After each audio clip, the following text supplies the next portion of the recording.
Bienvenido a nuestro programa Yo Soy Jesús. Antes de iniciar ya con el desarrollo y les voy a explicar el objetivo del programa, vamos a invocar al Espíritu Santo. En el nombre del Padre, del Hijo, del Espíritu Santo. Amén. Espíritu Santo, inspíranos siempre lo que debemos decir y lo que debemos callar. Lo que debemos escuchar, especialmente en este programa, y para conocerte mejor, para integrarte a nuestra vida cotidiana. Te lo pedimos para que todo esto sea según tu voluntad y te damos gracias por habernos tomado en cuenta. Amén.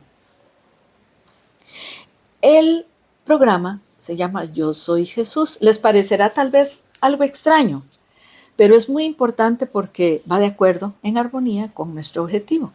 El objetivo es profundizar en la persona de Jesús, según nuestra fe cristiana católica, invitarlos a ustedes a reflexionar sobre nuestra relación con Jesús y cómo podemos aplicar sus enseñanzas, sus palabras, sus actitudes, sus silencios a nuestra vida diaria. Entonces, vamos a hacer estos primeros 4 programas, los vamos a enfocar de manera que primero vamos a preguntarle a Jesús quién eres, porque queremos saber su identidad. En el segundo programa, igual que los discípulos le preguntaron a Jesús, ¿dónde vives? Entonces, ese va a ser como el segundo tema del programa. Y la tercera, vamos a enfocarlo hacia el hacer. ¿Qué hace Jesús? ¿A qué se dedica? ¿Cómo se comporta? Y el cuarto, ¿qué dice?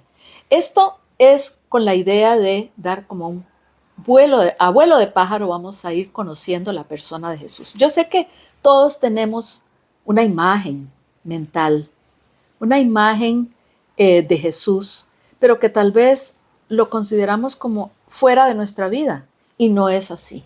Jesús forma parte de nuestra vida cotidiana, de nuestro ser. Entonces vamos a imaginarnos que no lo conocemos. Es una persona extraña y cuando una persona se acerca a nosotros y no lo conocemos todavía, le preguntamos, ¿quién eres? ¿Cómo te llamas? ¿Qué nos contesta Jesús? Bueno, Él nos dice, yo soy el Hijo de Dios, el Hijo único de Dios. Y fui enviado por Él, mi Padre Dios, a este mundo con una misión y movido por la gracia del Espíritu Santo. Esa es la respuesta que ya todos conocemos. Pero Jesús, tenemos que tomar en cuenta que Jesús se identifica con el Padre y con el Espíritu Santo. Es decir, 3 personas, un solo Dios. La Santísima Trinidad, como la conocemos en nuestra fe católica, son una familia, una comunidad de 3 personas unidas por el amor, son inseparables. Esto es un misterio. Ahora, vamos a explicar qué es un misterio. Bueno, es algo inaccesible a la razón, es un objeto de fe, porque es aquello que no se puede explicar, comprender o descubrir. Es algo inalcanzable para nuestras capacidades intelectuales o sensibles. En el Antiguo Testamento, el misterio se comprende como misterio, algo secreto. En el Nuevo Testamento, ya con San Pablo, adquiere el significado de doctrina revelada. Así es que misterio siempre se ha utilizado el término misterio, tanto en el Antiguo Testamento como en el Nuevo Testamento.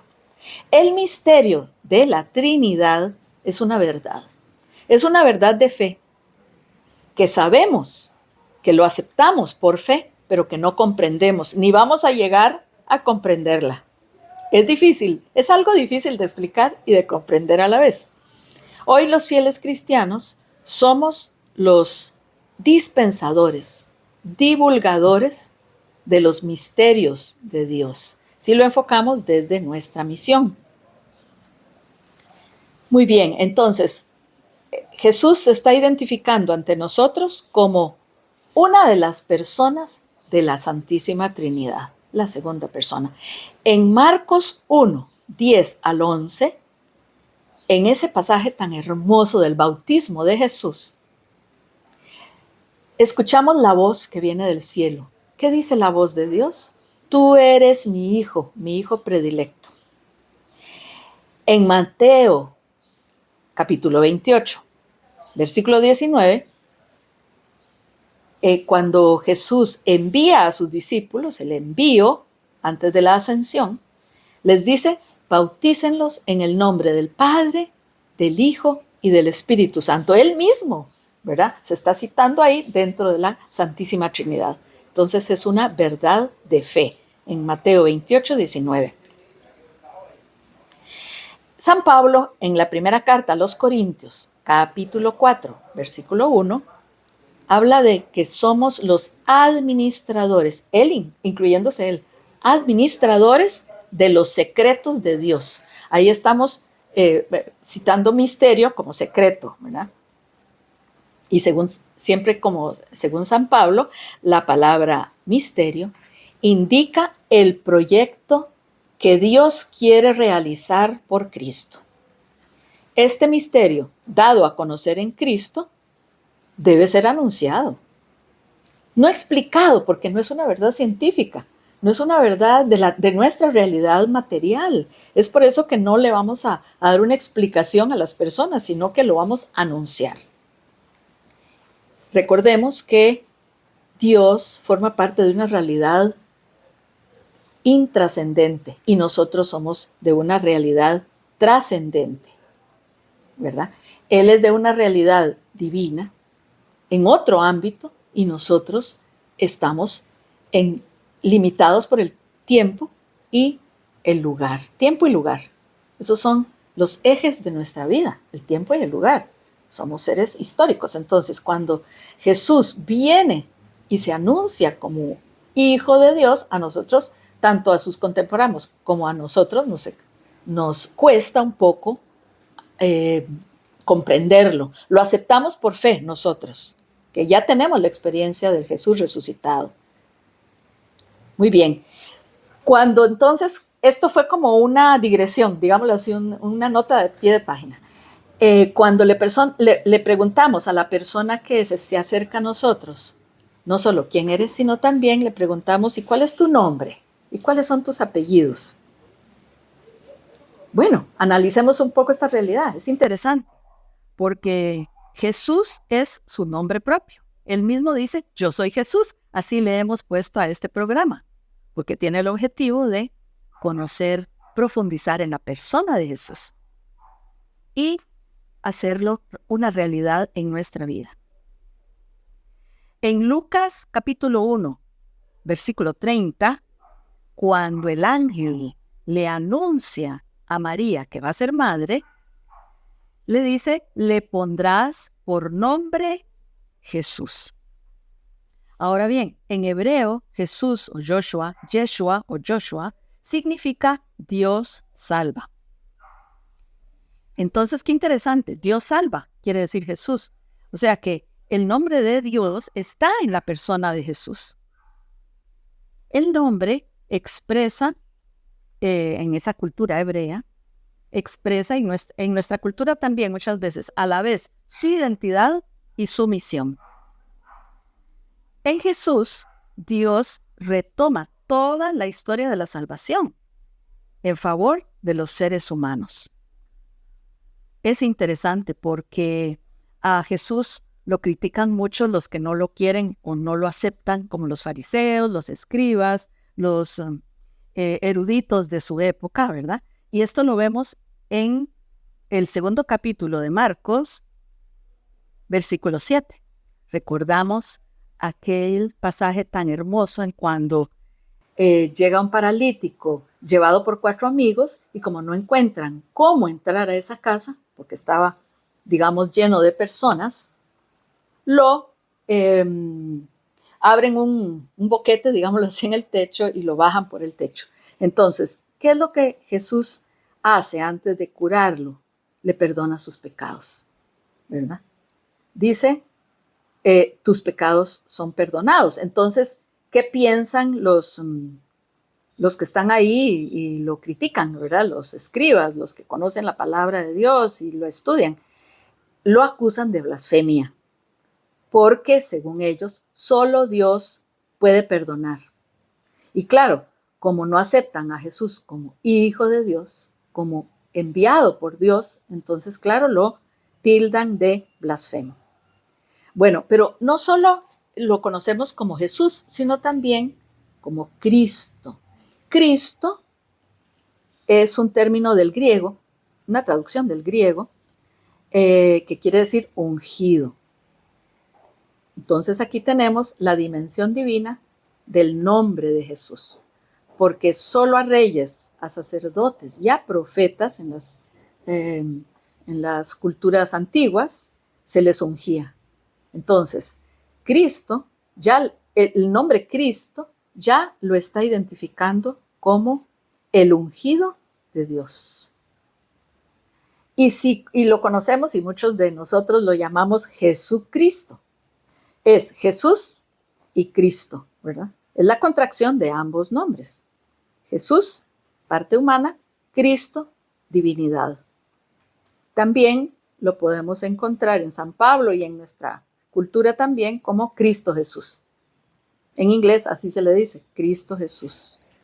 Jesús, Jesucristo. Y mucha gente hasta lo he escuchado, Jesús Cristo, ¿verdad? También.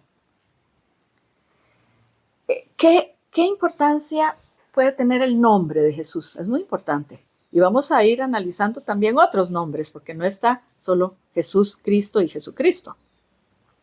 Por ejemplo, en Filipenses 2:9 leemos nombre sobre todo nombre, en uno de los himnos cristológicos más bellos que yo conozco, nombre sobre todo nombre. Vean la importancia del nombre. El nombre divino o el dulce nombre, así se le llamaba a Jesús a partir del siglo IV. Qué interesante. También tenemos lugares, ¿verdad?, que se llaman el dulce nombre de Jesús. E imágenes de Jesús que conocemos como el dulce nombre. ¿Qué importancia tiene el nombre de Jesús cuando los apóstoles lo invocan? Bueno, vemos en Marcos 16:17 que los mismos discípulos de Jesús hacen milagros en su nombre. En Juan 15:16 vemos que todo lo que piden en su nombre, discípulos. ¿Quiénes son los discípulos de Jesús? Nosotros, ¿verdad? Nosotros hoy, aquí y ahora. No solo en la historia, sino que también tiene discípulos aquí y ahora. Nosotros, la iglesia, la comunidad. Entonces, en Juan 15:16, vemos que todo lo que ellos piden en su nombre, Dios lo concede. Hoy, incluso en todas nuestras plegarias, el nombre de Jesús está presente. En la misa, por ejemplo, en la liturgia eucarística, lo evocamos a Jesús como Jesucristo. Porque decimos, por nuestro Señor Jesucristo, que vive y reina, etc. Tenemos otros nombres, además de Jesús, de Cristo, de Jesucristo, tenemos el nombre de Emanuel. En Isaías 7:14 ya es como una especie de prefiguración, si se quiere, de el nombre de Jesús, que este nombre significa Dios con nosotros. Es una prefiguración del nombre de Jesús. Jesús es Dios salva, ¿verdad? Y Emanuel, Dios con nosotros. Hay otros nombres o títulos, ¿verdad? Títulos, podemos decir que son títulos a Jesús. Mesías, por ejemplo, en hebreo, Meshiach, para el pueblo judío, pues es el Mesías esperado. Y se le conocía en el tiempo de Jesús y antes, ¿verdad?, como Hijo del Hombre. Ustedes recuerdan, bueno, en muchas ocasiones Jesús dice, refiriéndose a él mismo, dice el Hijo del Hombre, en tercera persona. A veces nos parece extraño que una persona hable de sí mismo en tercera persona, pero muchas veces Jesús dice el Hijo del Hombre. porque así se le conocía en hebreo al Mesías esperado por el pueblo judío. O sea, que el enviado por Dios, el ungido, como se traduce al griego, Cristo, Mesías es un título. Y Jesús lo acepta ese título de Mesías, pero con reservas. ¿Por qué? Porque él decía, no, es que no es el Mesías como ustedes lo conciben, ¿verdad? Según las expectativas de un Salvador que venía como un guerrero a liberar a los judíos de sus opresores, en fin. Entonces, él dice, sí, es como un sí, pero no, ¿verdad? También cuando se refieren o nos referimos a Jesús, le decimos Señor. Eso indica ya la soberanía divina. Veamos que esto ya tiene una historia muy antigua. En Éxodo 3:14, Dios se revela a Moisés como yo soy el que soy. Y entonces ahí es donde vemos que los judíos no se referían a Dios como un nombre, ¿verdad? Para ellos no eran dignos de hablarle a Dios con un nombre. Entonces esto está traducido por 4 letras, YHWH. Y esto en griego traducido del hebreo al griego, traducido al griego, es Kyrios. Kyrios en griego es Señor. Entonces, en el Nuevo Testamento también se usa para referirse a Jesús. En otro momento también San Pablo se refiere al Señor de la Gloria. Hoy mismo también muchas personas hablan del Señor de la Gloria. Esto lo encontramos en la primera carta a los Corintios, capítulo 2, versículo 8. En otro momento, ya cuando Jesús resucitado se aparece en el cenáculo con los apóstoles, recordemos que Tomás, que no estaba ahí cuando llega Jesús, ¿verdad? Y se aparece unos días después. Entonces, cuando Tomás lo reconoce como el Señor, le dice, Señor mío, Dios mío. Muy interesante. Entonces, un ejercicio que podría interesarles hacer luego a partir de este primer programa es imaginarnos a Jesús frente a nosotros y le hacemos esa pregunta: ¿quién eres? ¿Cómo te llamas? Y él nos va a dar una respuesta. Y según ese nombre, bueno, es el nombre con el cual ustedes van a referirse a Jesús. Por lo menos en estos primeros 4 programas, vamos a tener un diálogo sereno, un diálogo íntimo y muy personal con la persona de Jesús.